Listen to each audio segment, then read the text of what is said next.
Olá, meus queridos, a graça e a paz do nosso Senhor Jesus Cristo. Vamos dar sequência à nossa série devocional no livro de Atos, hoje no capítulo 25 deste maravilhoso livro, dessa maravilhosa narrativa bíblica em que nós temos muitos milagres acontecendo e nós vemos a mão de Deus cuidando também do apóstolo Paulo no finalzinho aqui desse livro. Vamos lá, no capítulo 25, vamos ler todo o capítulo 25, dos versículos 1 até o versículo 27. Diz a palavra do Senhor: 3 dias depois de chegar à província, Festo subiu de Cesareia para Jerusalém, onde os chefes dos sacerdotes e os judeus mais importantes compareceram diante dele, apresentando as acusações contra Paulo. Pediram a Festo o favor de transferir Paulo para Jerusalém, contra os interesses do próprio Paulo, pois estavam preparando uma emboscada para matá-lo no caminho. Festo respondeu: Paulo está preso em Cesareia, e eu mesmo vou para lá em breve. Desçam comigo alguns dos seus líderes e apresentem ali as acusações que têm contra esse homem, se realmente ele fez algo de errado. Tendo passado com eles 8 a 10 dias, desceu para Cesareia e no dia seguinte convocou o tribunal e ordenou que Paulo fosse trazido perante ele. Quando Paulo apareceu, os judeus que tinham chegado de Jerusalém se aglomeraram ao redor, fazendo contra ele muitas e graves acusações que não podiam provar. Então Paulo fez sua defesa: nada fiz de errado contra a lei dos judeus, contra o templo ou contra César. Festo, querendo prestar um favor aos judeus, perguntou a Paulo: você está disposto a ir a Jerusalém e ali ser julgado diante de mim acerca dessas acusações? Paulo respondeu: estou agora diante do tribunal de César, onde devo ser julgado. Não fiz nenhum mal aos judeus, como bem sabes. Se de fato sou culpado de ter feito algo que mereça pena de morte, não me recuso a morrer. Mas se as acusações feitas contra mim por esses judeus não são verdadeiras, ninguém tem o direito de me entregar a eles. Apelo para César. Depois de ter consultado os seus conselheiros, Festo declarou: você apelou para César irá. Alguns dias depois, o rei Agripa e Berenice chegaram a Cesareia para saudar Festo. Visto que estavam passando muitos dias ali, Festo explicou o caso de Paulo ao rei. Aqui há um homem que Félix deixou preso. Quando fui a Jerusalém, os chefes dos sacerdotes e líderes dos judeus fizeram acusações contra ele, pedindo que fosse condenado. Eu lhes disse que não é costume romano condenar ninguém antes que se defronte pessoalmente com seus acusadores e tenha a oportunidade de se defender das acusações que lhe fazem. Vindo eles comigo para cá, não retardei o caso. Convoquei o tribunal no dia seguinte e ordenei que o homem fosse apresentado. Quando os seus acusadores se levantaram para falar, não o acusaram de nenhum dos crimes que eu esperava. Ao contrário, tinham alguns pontos de divergência com ele acerca de sua própria religião e de um certo Jesus, já morto, o qual Paulo insiste que está vivo. Fiquei sem saber como investigar tais assuntos, por isso perguntei-lhe se estaria disposto a ir a Jerusalém e ser julgado ali acerca dessas acusações.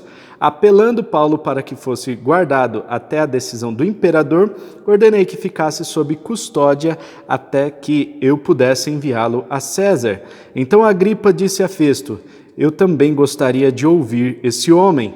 Ele respondeu: amanhã o ouvirás. No dia seguinte, Agripa e Berenice vieram com grande pompa e entraram na sala de audiências com os altos oficiais e os homens importantes da cidade. Por ordem de Festo, Paulo foi trazido. Então Festo disse: ó rei Agripa e todos os senhores aqui presentes conosco, vejam este homem. Toda a comunidade judaica me fez petições a respeito dele em Jerusalém e aqui em Cesareia, gritando que ele não deveria mais viver, mas verifiquei que ele nada fez que mereça pena de morte.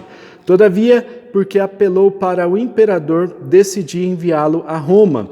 No entanto, não tenho nada definido a respeito dele para escrever a sua majestade.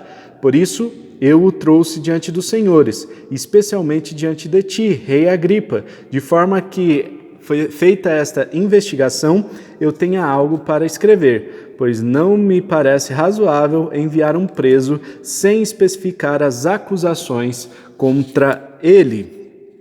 Meus irmãos, nós temos aqui o direito romano bem explicado, bem colocado aqui. Lucas fez questão de relatar como funcionava a lei romana naquela época, e nós vemos que a lei romana foi a base para todo o direito penal e civil que nós temos nos dias de hoje. É interessante que essa lei romana se espalhou de uma forma, esse direito à defesa foi muito bem elaborado pelos romanos, e nós vemos isso em prática nos dias de hoje. Os irmãos que fazem o curso de Direito sabem bem que essa é uma prerrogativa mínima para que haja um julgamento. O julgamento precisa haver, então, o acusador, precisa haver o réu, e o réu precisa ter o direito de defesa. E nesse parâmetro colocado pela justiça,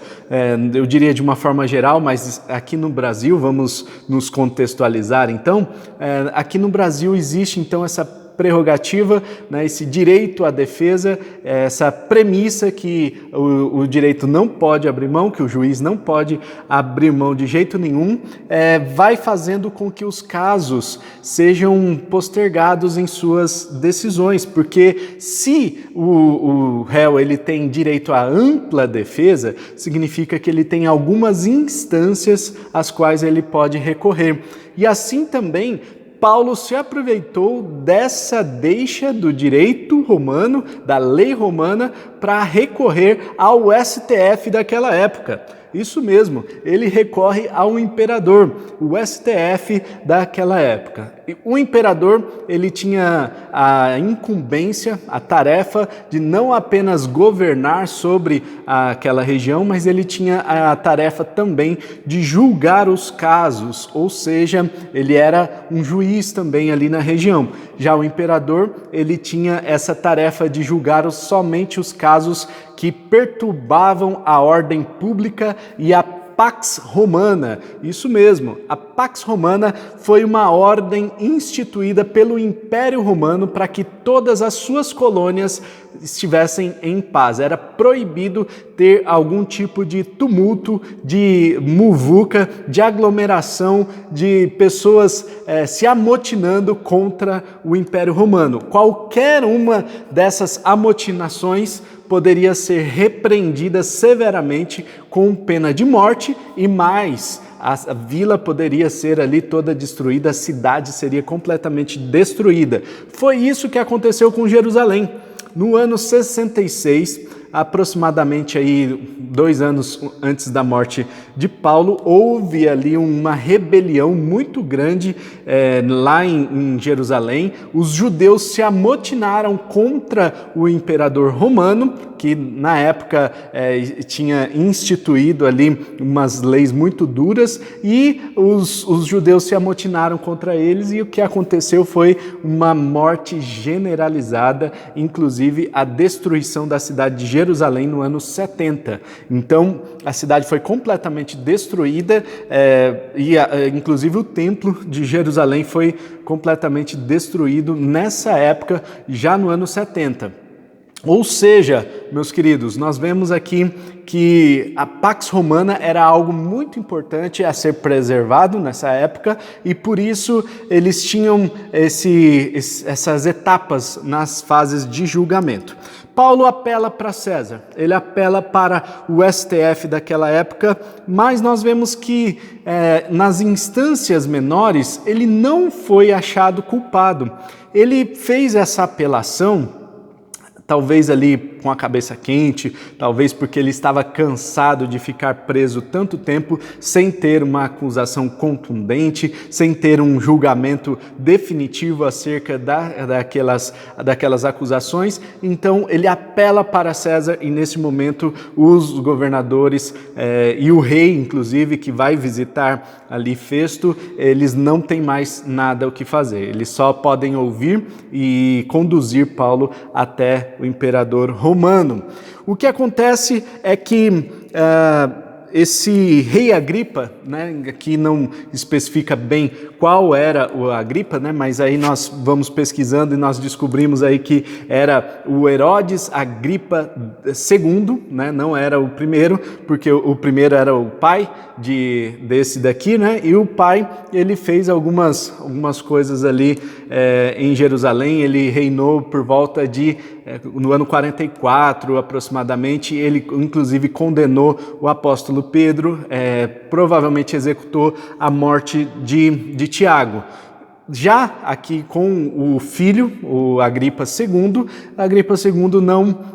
não fez tantas coisas ruins para os cristãos. Na verdade, ele até tentou aqui de alguma forma proteger Paulo, no entanto, ele foi infeliz, e visto que também ele era muito político, né? Então, tanto Festo quanto o rei Agripa, eles queriam ali agradar o povo judeu para manter aquela paz, como se os judeus fossem se amotinar contra o Império Romano caso Paulo fosse liberto. E por isso, eles estavam mantendo Paulo preso para que o povo ficasse calado, o povo ficasse em paz. Eles estavam agradando o povo. Na verdade, uma politicagem, não é bem um ser político aqui, né? Mas uma politicagem, uma falsidade que eles estavam vivendo, mesmo não achando acusação nenhuma em Paulo, nada que mereça pena de morte, segundo o versículo 25, mesmo assim eles não libertaram Paulo, mesmo assim eles continuaram levando a causa adiante e continuaram mantendo os judeus com as suas acusações. Agripa II e Berenice, quando vão visitar Festo, Berenice era irmã de Agripa II. Isso é muito interessante. Eles chegaram lá com toda a pompa de reis que eles eram, então, né? Eles eram da família real ali, então eles tiveram toda essa pompa ao chegar lá. Mas eu quero chamar a atenção dos irmãos para essa situação em que eles querem agradar os judeus e, por isso, acabam não tomando a decisão certa, aquilo que precisa ser feito. Me chama a atenção este fato e talvez seja aí o princípio que Deus queira nos ensinar para o dia de hoje. Talvez nós queiramos aí agradar a todos e por causa desse querer agradar as outras pessoas, a gente acaba deixando de fazer aquilo que é certo, aquilo que deveria ser feito. Tome muito cuidado, pois quando nós vivemos para agradar todo mundo, agradar as outras pessoas, nós corremos um sério risco de não sermos justos no nosso julgamento, de sermos completamente parciais e de tomarmos decisões que vão, com certeza, nos prejudicar lá na frente, decisões que são injustas. Estejamos atentos a isso e estejamos também com a nossa identidade bem firmada, sabendo quem nós somos, junto com Deus, junto com o nosso Pai, e nós vamos viver uma vida de consagração e uma vida reta diante de Deus, para que Ele também nos ministre uma vida abundante. Amém? Vamos orar? Pai Celestial, muito obrigado pelo dia de hoje, obrigado por esse estudo bíblico e obrigado a Deus porque o Senhor nos ensina por meio da sua palavra tantos princípios, tantas verdades que nós podemos aprender, e este tempo em que Paulo estava preso, sendo levado de um lado para o outro, nos intriga por causa dessa injustiça que foi feita contra a vida de Paulo e também tantas outras pessoas que foram injustiçadas por causa de julgamentos parciais, por causa de mentiras. Nós oramos a Deus para que a sua justiça seja promulgada, seja espalhada aqui na terra e que nós sejamos aqueles benfeitores, aqueles promotores da justiça do Senhor aqui na terra. Deus, que no dia de hoje o Senhor nos ensine e nos ajude a praticar a sua justiça. Nós oramos em nome de Jesus. Amém e amém. Amém? Deus abençoe. Não se esqueça de compartilhar esse vídeo e também se inscrever aqui no nosso canal para ficar por dentro das novidades. Ativa o sininho e você vai receber todas as notificações dos vídeos que a gente tem postado aqui. Tá certo? Deus abençoe, um forte abraço, tamo junto e tchau!